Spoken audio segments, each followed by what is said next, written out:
In this video, we will explore the Mechanic Desk Automations feature. Automations allow you to, as the name implies, automate trivial, periodic tasks that allow your business processes to run smoothly. To set up an automation, click on Job Center in the top navigation bar and then click Automations in the subheadings.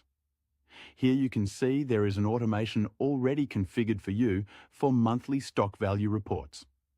This has been set up as it is a very common automation for workshops to run. It is currently disabled. To enable it, click on the automation and press the green Enable button.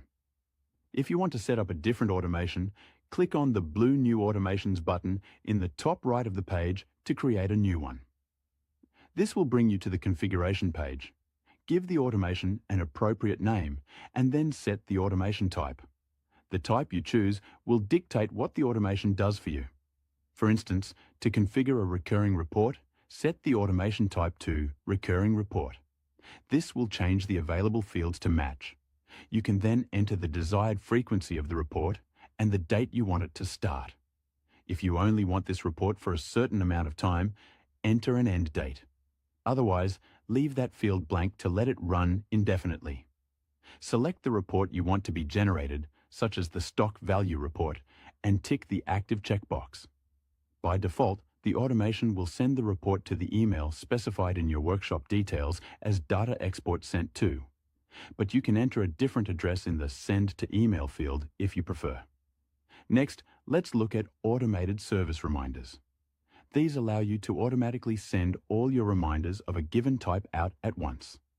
It is easiest to determine what kind of reminder you want in the Reminder For drop-down menu. We will use Upcoming Service as an example. From there, enter your desired frequency. This describes how often the automation checks to send reminders, rather than how often reminders are sent to individual customers. The Due In and Exclude Reminders fields are very important here, as they determine who receives the notification and how often they are eligible to get one. For example, you might want to send reminders to everyone with a service due in the next 2 weeks. However, if your automation runs daily and you don't set an exclusion period, those customers will get a reminder every single day for 2 weeks. To avoid pestering your customers, it is important to set an exclusion period to something appropriate, such as 1 week. Another option is the Overdue Invoice Reminder. This automatically sends a notice once a finalized invoice has been left unpaid for a set period of time. Note that this only works for finalized invoices. If an invoice is still marked as in progress, it will not be included. The frequency here dictates how often customers receive a notification, so be sure to select this carefully. You can configure the subject and content using the variables listed on the right, and the Send After field determines when the first reminder is triggered based on the age of the invoice.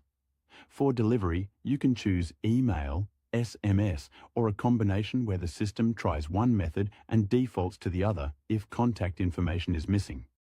You can also choose to attach the invoice directly to the reminder so the customer doesn't have to search through their records. The last automation type we will cover is the Finished Job Follow-up. This allows you to automatically notify a customer when you have finished a job so they can collect their vehicle. You can use the Only for Job Types field if you want to limit these notifications to specific types of work. Leaving it blank means a message will be sent regardless of the job type. Just like with invoices, you can specify your message content and preferred delivery method. When you have configured your automation exactly the way you want it, check the active box and click the blue Save button. While we have covered a large number of automation types and use cases today, we haven't covered everything this powerful feature has to offer. If you need any further help, please contact the support team.